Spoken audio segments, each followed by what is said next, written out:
Buongiorno, oggi vi presentiamo Axel Marx, già chirurgo vascolare, storico nel cuore e l'uomo dietro una delle collezioni di Alfa Romeo più complete al mondo. Nascosta tra le colline che dominano il lago di Lugano, la sua collezione è un tempio dell'ingegneria milanese, dalle macchine che hanno fatto la storia della Mille Miglia ai più rari prototipi di oggi, dai meno conosciuti biscioni brasiliani alle vere icone dei carrozzieri italiani. Ma ciò che distingue veramente Axel Marx non sono solo le sue auto, è la sua passione, la sua conoscenza enciclopedica e la sua prospettiva globale sull'Alfa come una forza culturale. In questa intervista esclusiva per Alpha Attitude entriamo dentro le quinte della collezione e nella mente del suo custode.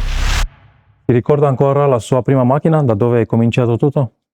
Lei nell'introduzione ha detto che io ho una buona memoria, non lo so se è vero, perché mi piacerebbe avere una memoria migliore, però va bene, mi ricordo, sì. Tutto comincia quando avevo 5-6 anni. Mia madre, che era insegnante di storia d'arte, andava sempre a vedere in Italia tutti i musei e tutto quanto. E lei era la prima a entrare e l'ultima a essere buttata fuori, ecco.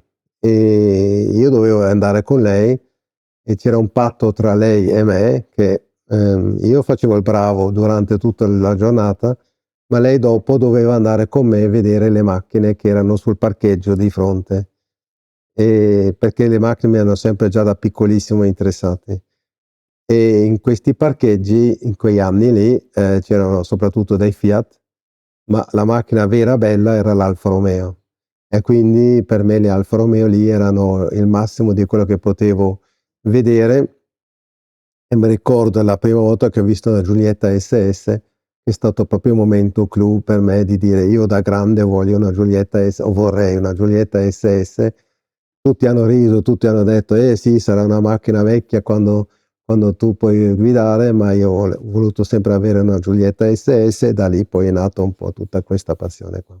Questo succedeva in Italia o qua a In Lugano? Italia, in Umbria. In Umbria. In Umbria, sì. Mi ricordo dove ho visto per la prima volta la Giulietta SS, era a Passignano sul Trasimeno, mi ricordo esattamente ancora dove, perché era veramente un evento che mi ha condizionato. Ecco, la prova della memoria. Sì. Come chirurgo la sua professione richiedeva tanta precisione e anche tanta pazienza, no?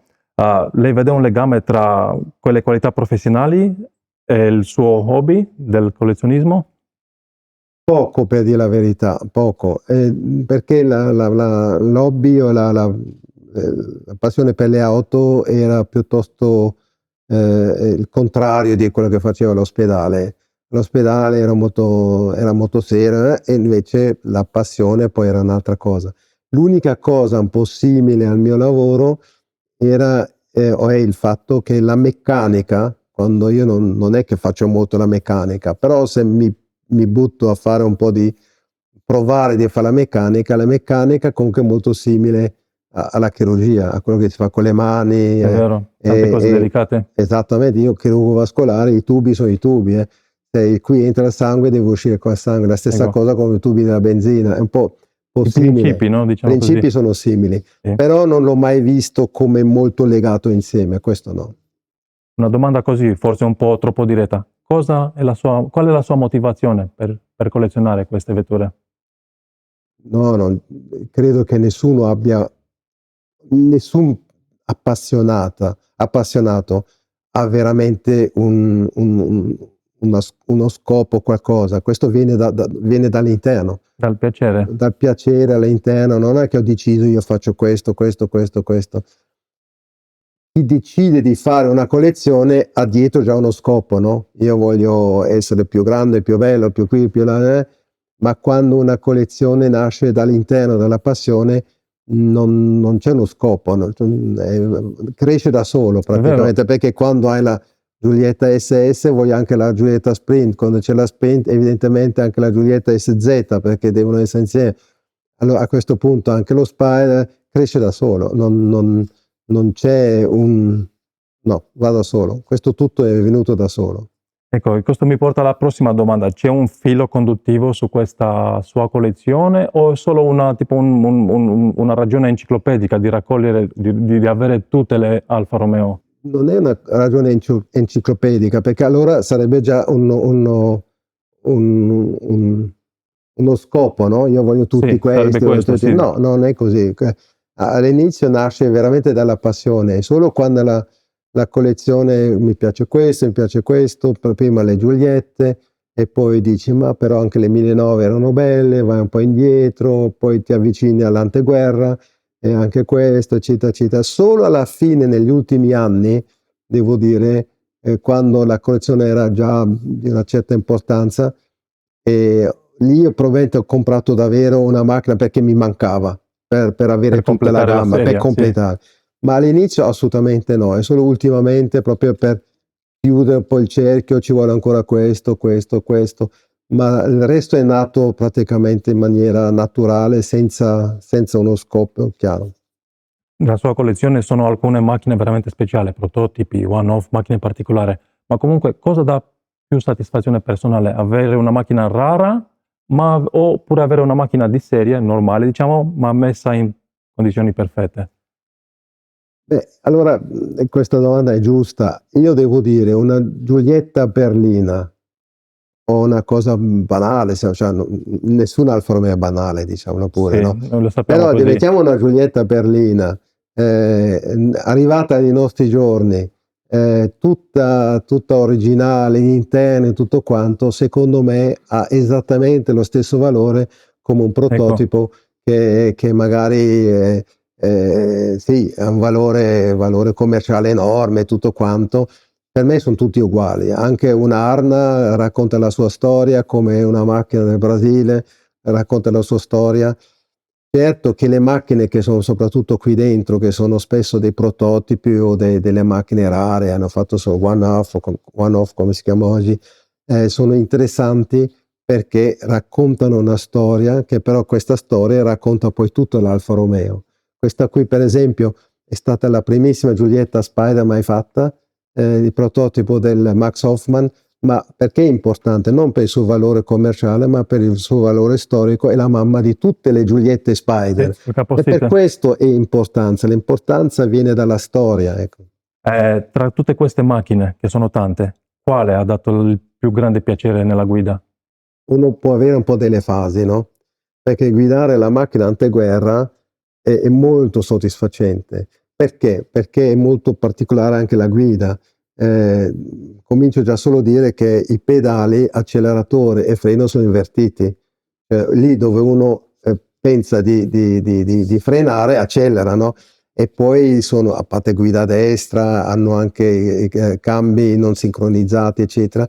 Ma una volta che si è entrato in questo mondo delle macchine anteguerra e guidarle, è un enorme piacere, devo dire, il piacere di guidare bene una macchina così dà probabilmente più piacere che tutto il resto. Però dopo ci sono anche momenti dove mi piace guidare le Giuliette, e va un po' a fase, no? Non posso dire questa o questa o questa. Sinceramente la Brianza, la 1750 Brianza, che mi sento proprio messo come un guanto dentro, cioè proprio è fatto come su misura su di me, è un grandissimo piacere, però non è l'unica, ci sono tante che mi piacciono, non posso dire è l'unica. Qual è l'auto che ha per lei il significato personale più importante? A quale auto è più legato, diciamo così? Anche questo non posso rispondere perché io non so quanti figli lei ha, ma uno 3. ama tutti, tre Sì, figli, sì, allora lei ama tutti quanti, io non giusto, posso chiedere giusto. ma qual è il suo figlio preferito, non È esiste. vero, è vero. Nelle macchine è un po' la stessa cosa, quindi mi piacciono tutti. Chiaro che ci sono macchine che sono da tanto tempo con me, sono legati a anche tanti eventi che ho fatto con la famiglia, magari che ha fatto per esempio la 1009 Zagato, questa verde qua, era la mia prima macchina molto importante che ho fatto con la famiglia, con bambini quando erano piccoli. Abbiamo fatto un sacco Viaggi, di vacanze. viaggi, vacanza, esatto, addirittura. Quindi ci sono certe macchine dove sono legato per momenti che ho passato con la famiglia, ma non c'è una che dico questa è la mia, no, questo non posso dire. Invece un momento difficile, è mai capitato alla guida di una delle sue Alfe? Un momento per dire, tipo al contrario dei momenti piacevoli, un momento che magari l'aveva messo in difficoltà? Diciamo, quando una macchina, diciamo, si ferma perché c'è un problema meccanico, non è bello chiaramente, ma si risolve e basta. Non posso dire che c'è un momento brutto da dimenticare. No. Hanno Sì. dato solo piacere. Tra tutte le sue macchine, c'è stata una che è stata in modo particolare difficile da trovare, difficile da aggiungere alla sua collezione? Una macchina che l'ha ricercata, che l'ha... Sì, questo di sicuro è la 2000 sportiva, quella che sta dietro di me, è stata una macchina che già molto oltre 30 anni fa volevo comprarla, poi per motivi anche economici, poi per motivi altri mi è sfuggita. È stato già da piccolo ragazzo, è stata una mia macchina dei sogni, la 2000 sportiva, assolutamente.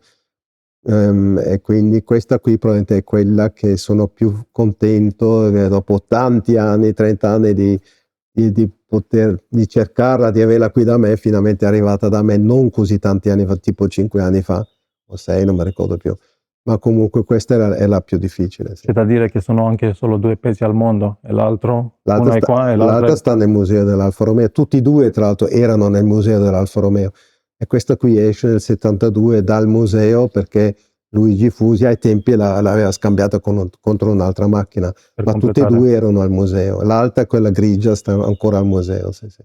Museo Alfa Romeo. Sì. Delle volte la vediamo a 1000, l'abbiamo visto l'ultima volta nel 2023. Sì.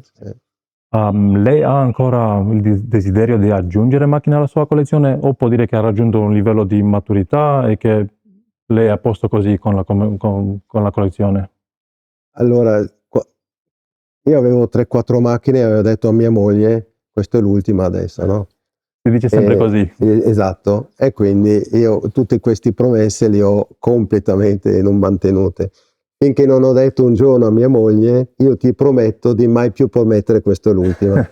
E questa è una promessa che ancora oggi ferreamente mantengo.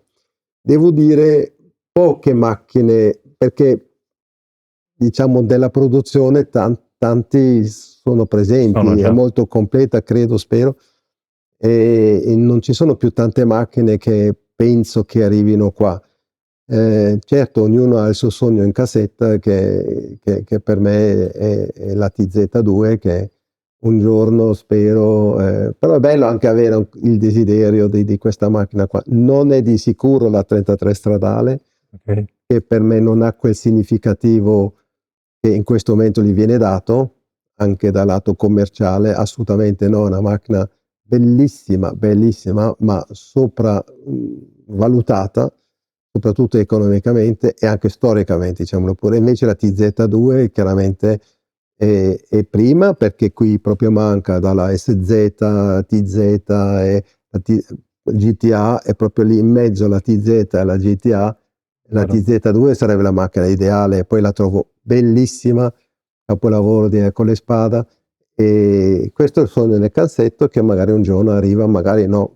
Allora, se i soldi non fossero un problema, è quella la macchina che manca, diciamo così, quella che la vorrebbe aggiungere. Sì. Anche se è un po' controversa la storia della TZ2, il strano caso dell'Alfa, che hanno costruito 12 e sono sopravvissute 18.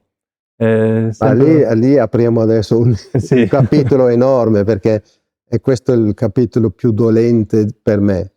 Diciamo che purtroppo tante macchine oggi, le 1750 Grand Sport, uno va alla 1000 miglia e vede, vabbè, lasciamo stare, ma comunque vede tante macchine che non sono proprio così come me le aspetto io. Quest'anno è stata accettata una replica dell'Auto C 2900 ed è stata una sorpresa, bella macchina per carità, no? Però è stata una replica.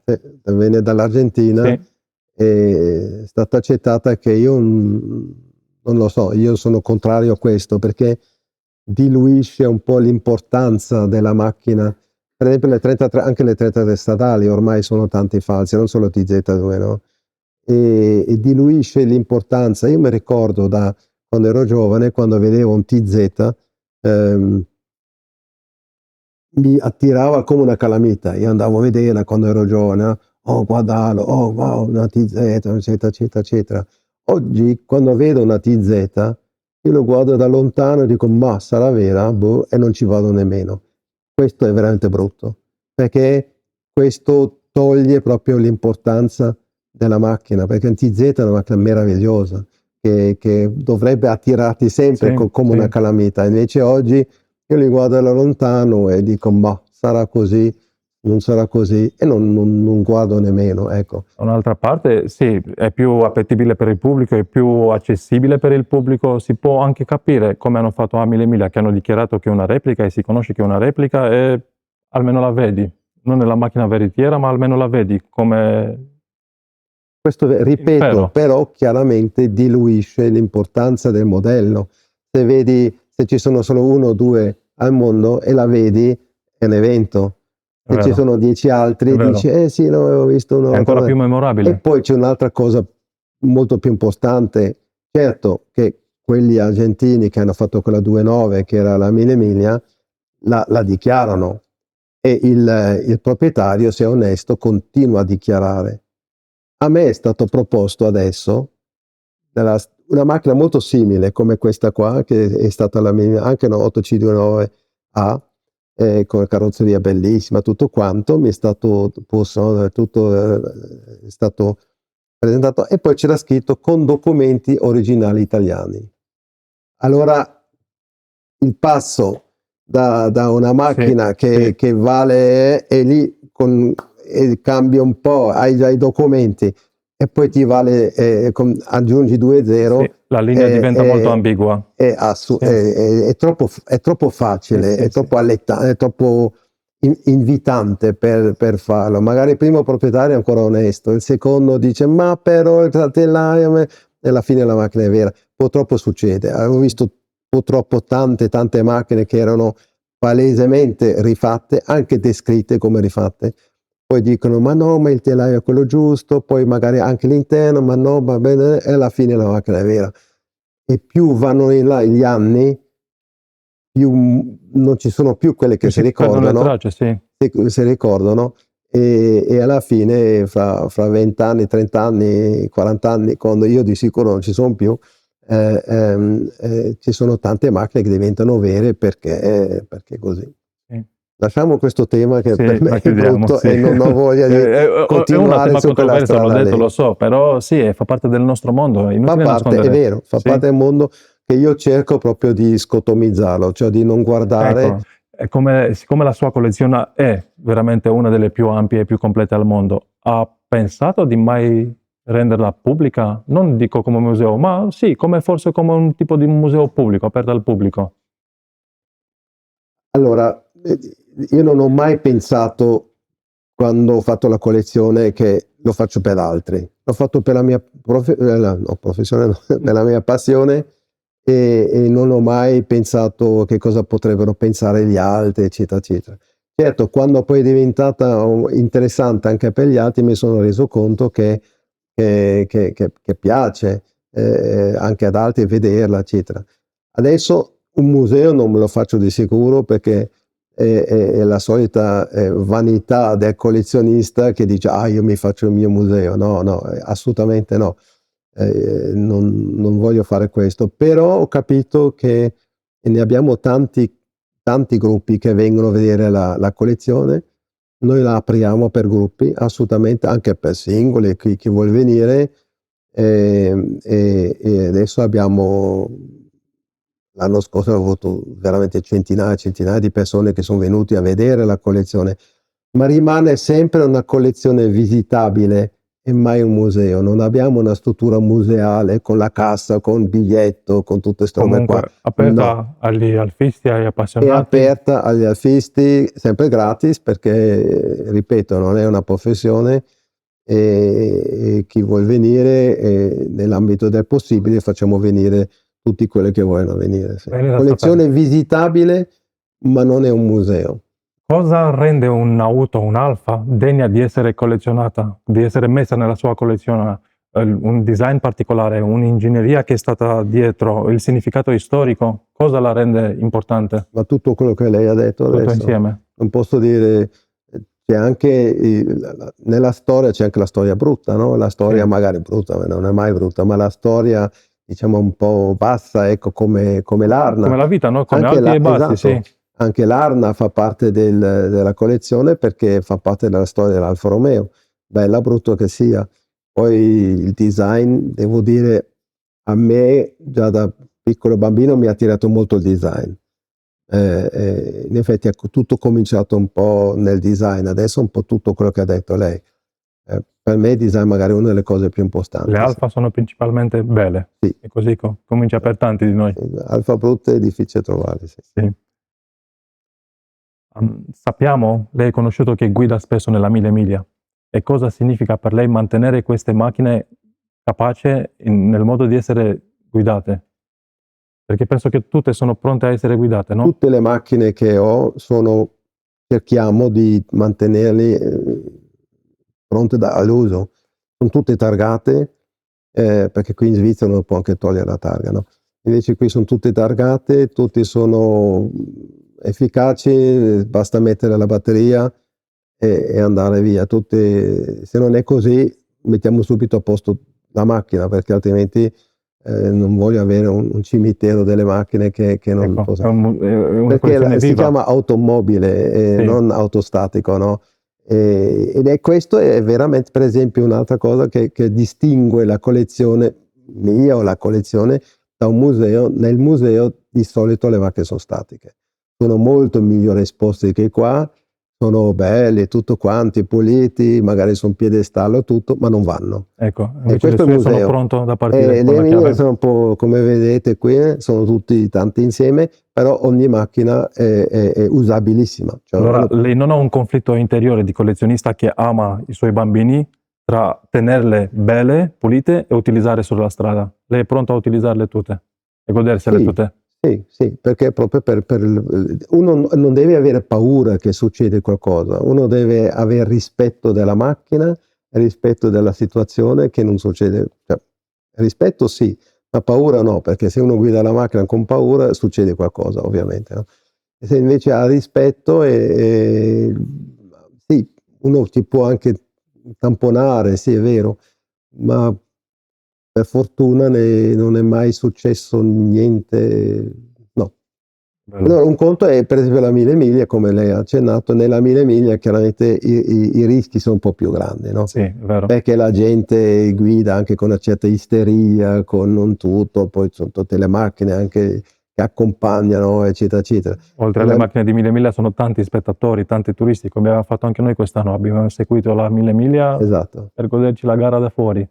Allora, per la Mille Miglia non tutti prenderei, per esempio quella verde lì, che è una macchina che ha fatto la Mille Miglia nel 1933, ha vinto la sua classe, mai restaurata, e questa non la prendo, la prenderei per andare qualsiasi, ma per la Mille Miglia è un po' troppo, perché se succede qualcosa perde la sua originalità, allora devo restaurarla, ecco. Sì. Questo senso sì.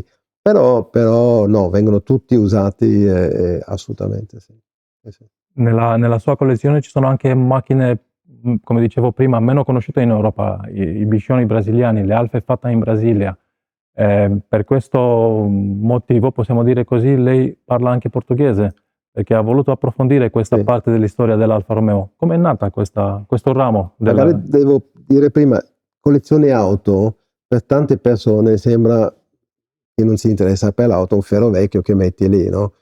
È vero, Invece non non avrei è mai vero. pensato. No, la gente magari dice, uno che non si interessa per le macchine, dice, ma cosa fa? Basta uno di andare da A a B, no? Io spero che ognuno, se non è appassionato di macchine, può comunque apprezzare la bellezza, come dicevamo prima. Non Però devi essere non è appassionato di solo la macchine. bellezza, lì voglio proprio arrivare, e sicuramente anche parte di una cultura, di un momento storico in quel momento storico nella società, quindi culturale, e poi soprattutto le macchine raccontano anche le storie, non solo la storia della macchina in sé, ma anche storie di chi l'ha fatta, di persone e alla fine anche di un paese stesso, perché le Giulietta sono nati nel boom economico dell'Italia, quindi è anche importante vederlo nel contesto nel quale sono Sì, nate. sì. E visto che lei cita il Brasile, allora soprattutto la macchina brasiliana, che non è un'Alfa Romeo bellissima, se vogliamo, era molto utile, ma non erano bellissime magari, però raccontano una storia super interessante, super importante. Proprio uno può capire la macchina brasiliana solo se conosce anche bene la storia brasiliana. Uno deve capire la storia, deve capire il contesto, la cultura in questo momento qua. E il bello delle macchine è proprio quello. Per esempio, se arrivano qui delle persone e magari 2 o 3 non si interessano tanto per le macchine, alla fine sono proprio quelli che fanno i complimenti, perché si raccontano le storie delle macchine, le storie culturali, le storie di persone che li hanno fatte o che li hanno guidate, eppure come nella cosa delle macchine brasiliane è anche la storia proprio di un paese, dove nasce per bisogno del paese, nascono queste macchine. E questo credo che è la cosa più bella alla fine, e questo mi ha portato proprio anche di raccontare la storia delle macchine brasiliane. Sì. A proposito dell'Alfa fuori dell'Italia, no? Anche neanche noi non siamo italiani. Magari ci può dire lei come vede il mondo dell'Alfa fuori dall'Italia? Tipo come vede le verità di Alfa oggi in Brasile o in Sudafrica, perché Alfa Romeo ha avuto legame anche con Sudafrica, no? Oggi non c'è più niente, ovviamente, no? Non Purtroppo. c'è più niente in Brasile come in Sudafrica. Gli appassionati automobilistici soprattutto del marchio Alfa Romeo si ricordano e mantengono vivo questo ricordo, però la gente normale non sa neanche più cosa sia l'Alfa Romeo, diciamolo pure, ecco, questo qui. No, io trovo, come ho detto prima, soprattutto anche il Sudafrica, il Brasile sono magari i paesi più interessanti, raccontano proprio storie di persone, storie del paese stesso, storie come è nato, come è cresciuto, poi anche purtroppo come è decaduto poi tutto, no? È importante secondo me raccontare anche queste storie che sono bellissime da raccontare, importanti.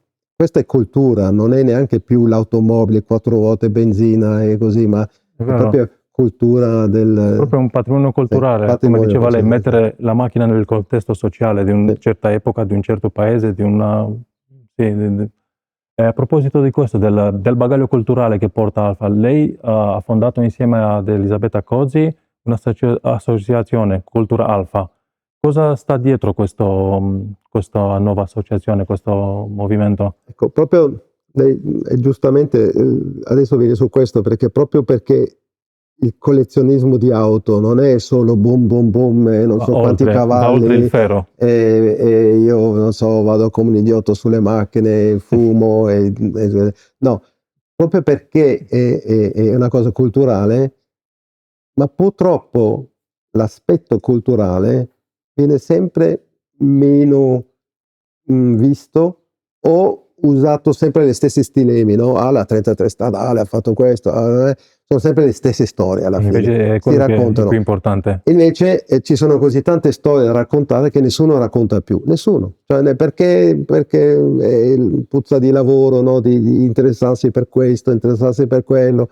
È più facile ripetere sempre le stesse cose che già quello lì ha detto, allora lo dico anch'io e poi lo copio di là, eccetera, eccetera. Quindi il collezionismo diventa sempre meno profondo, sempre più superficiale, le storie diventa sempre più commerciale chiaramente, e dal lato culturale sempre meno spesso, sempre più superficiale.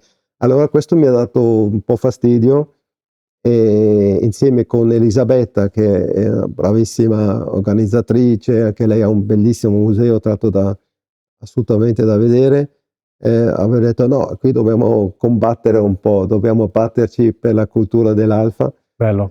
combatterci per la storia, anche storie poco raccontate ma bellissime.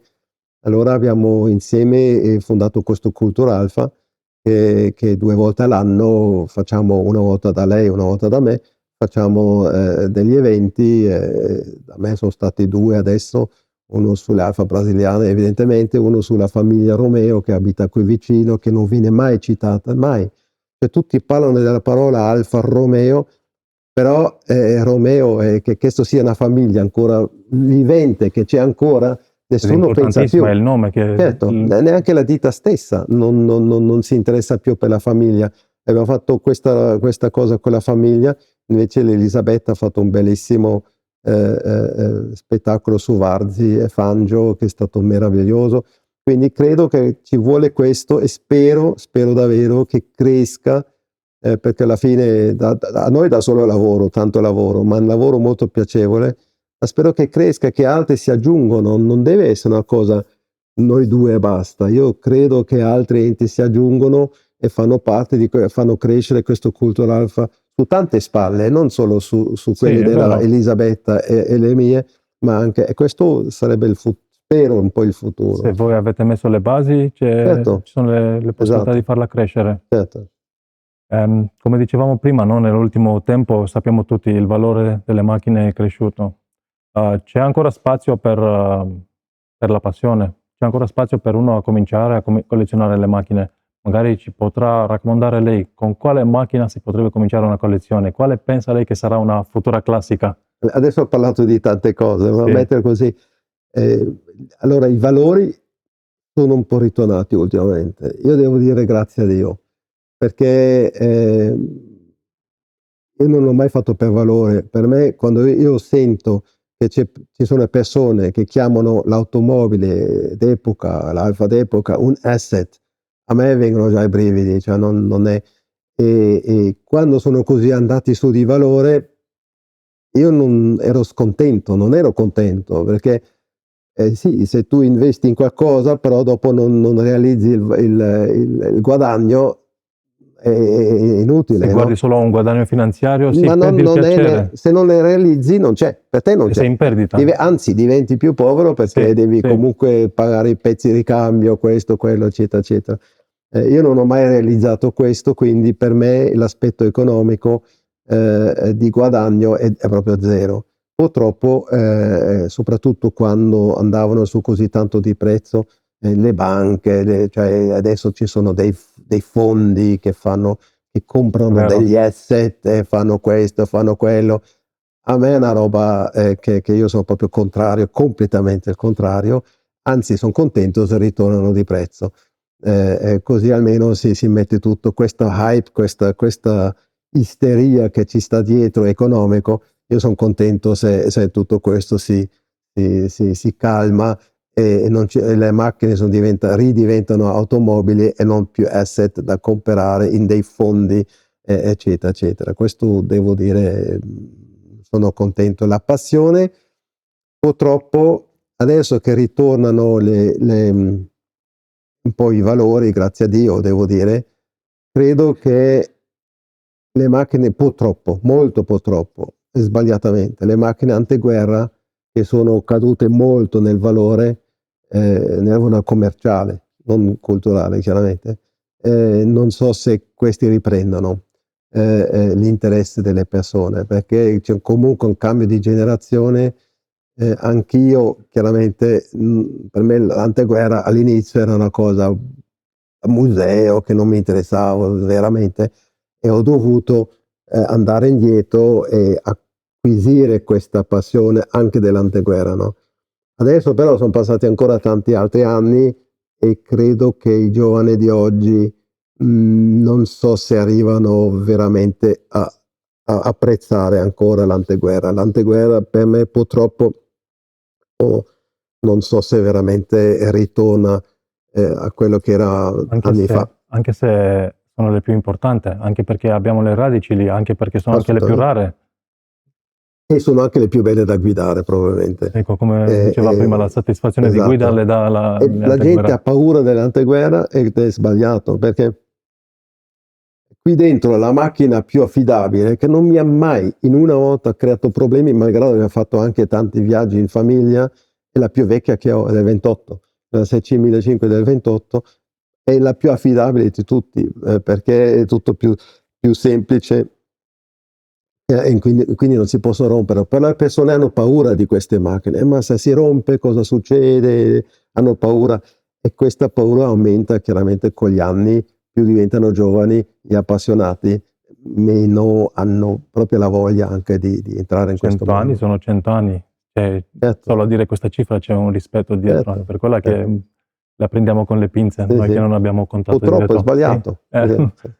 grazie a lei che ci apre gli occhi su questo mondo, è vero, poco conosciuto per i giovani, anche per mortali comuni, diciamo così. Sì, sì, ma sarebbe bello se questo piccolo video che stiamo facendo, se lì posso magari cercare, ma almeno guardate le macchine Certo, anteguerra, guidateli una volta. certo. Adesso che costano anche molto meno di una volta e sono molto meno quotate, e sono sempre quelle lì, l'oggetto è sempre quello, col suo piacere che ti può dare, eccetera. Quindi io spero che possiamo fare un po', spezzare una lancia anche per le Alfa Romeo anteguerra. C'è qualche malinteso, qualche pregiudizio sui collezionisti? Sì. Allora lì pensano tutti che di nuovo sul lato economico, no? Quelli, tutti invece non è vero, o in parte non è vero. Noi abbiamo cominciato con mia moglie veramente a risparmiare, non siamo andati magari in vacanza, avevamo fatto questo, quello per poter comprarci questa macchina, Ci sono stati dei sacrifici dietro la collezione? tanti, devo dire tanti, veramente. Lì devo anche ringraziare mia moglie che mi ha subito, però non solo subito, anche lei contribuito a farlo, perché per esempio la Giulietta SZ che abbiamo comprato nell'81-82, roba del genere, è lì dall'82 sta macchina, l'ha voluta lei. Però abbiamo fatto sacrifici per comprarla. Già ai tempi per noi era una macchina importante, oggi il prezzo pagato è ridicolo in confronto alla macchina, ma in quegli anni lì era per noi difficile. Però aveva fatto questo sacrificio, ecco, così ogni macchina ha la sua storia. Allora grazie anche alla signora che siamo arrivati oggi a goderci questa Assolutamente, collezione. questo devo dire, sì, sì, sì. Cosa spera lei che una persona come noi prova dopo aver visto la sua collezione? Con cosa spera lei che noi possiamo rimanere come audienza, come visitatori, come alfisti? Sì. Quando arrivano quei gruppi, che arrivano comunque, come dicevo prima, tanti gruppi, tanti club, persone singole, eccetera, quello che mi dà più gioia e più soddisfazione è che spesso arrivano magari anche con le mogli, no? E magari non hanno tanto, dico sì, massa di vecchie macchine. Poi qui una guida dura quasi una giornata intera, no? Facciamo la mattina qui e poi il pomeriggio di là. E loro non hanno tanta voglia, magari vengono perché il marito vuole vedere e basta. E son quelli spesso che vengono poi da me e fare i complimenti, perché han detto: "Non ho mai pensato che le macchine possono avere, così tante storie dietro, così tante cose", appunto, ripeto la parola culturale, di anche di singole persone che hanno fatto questo, quello. E questo secondo me è la cosa più bella. Se si riesce a dare a qualcuno che magari dice: "Sì, vabbè, cosa sanno", e poi vanno via e dico: "Wow, adesso ho capito cos'è la macchina d'epoca, non è solo ferro e basta". No, lì dietro c'è tanta, tanta storia e mi piace, devo dire, la soddisfazione più grande quando arrivano le mogli, a fare questi complimenti, e questa è la cosa più bella per me, perché ho capito che abbiamo trasmesso quello che la macchina d'epoca veramente è. Ecco, è quello che nel nostro piccolo proviamo a fare anche noi con Alphatitude, di Esatto. accontentare un pubblico più largo, di aprire, a dire così, gli occhi anche per quelli che non sono necessariamente alfisti. Sì, certo, perché alla fine uno che ha le vecchie, che ne so io, Amilcaro, così è la stessa cosa, no? Cambia il marchio, cambia la storia, uno trova la storia, io trovo la storia dell'Alfa Romeo particolarmente interessante, perché probabilmente non c'è nessun marchio ancora vivente che ha una storia così lunga, ma soprattutto così larga, no? Dalla Formula 1 all'aereo, ai generatori di Sì, elettricità, auto, famiglia, coupé, macchine GT, utilitarie, Formula, tutto. esatto, eccetera, eccetera. Quindi l'Alfa Romeo ha appunto anche altri paesi come Brasile, eccetera, e quindi l'Alfa Romeo è particolarmente ricca di queste cose qua, queste sì.